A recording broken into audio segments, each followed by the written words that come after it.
Hello everyone. In the present video, I am going to give you all an idea about one of the technique for development of motivation in the class while teaching.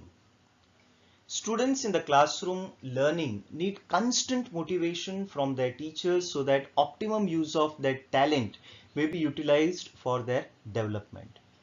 Teachers should not adhere to one technique of motivation, but should make use of all the techniques judiciously and scientifically.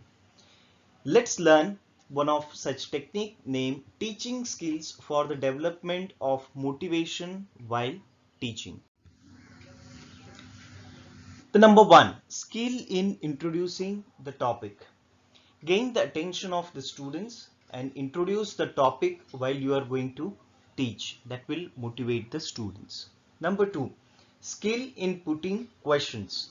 For active participation or brainstorming, it can be put. Number three, dealing with students' answer. Deal in such a way that students will be motivated.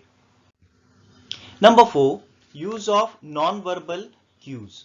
Get an idea about it by three things: body language, posture, voice tone, etc. and keep on modifying the technique for the better outcome. Skill in explanation.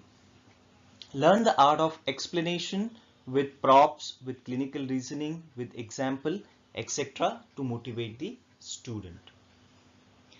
Skill in the closure of the lesson.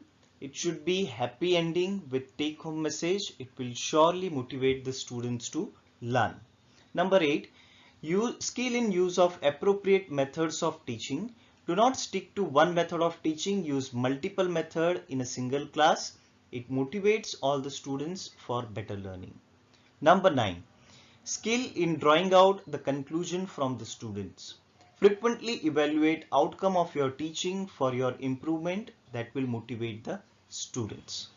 Always remember, teachers' own motivation and interest, basically the passion in teaching, is the biggest motivation for the students.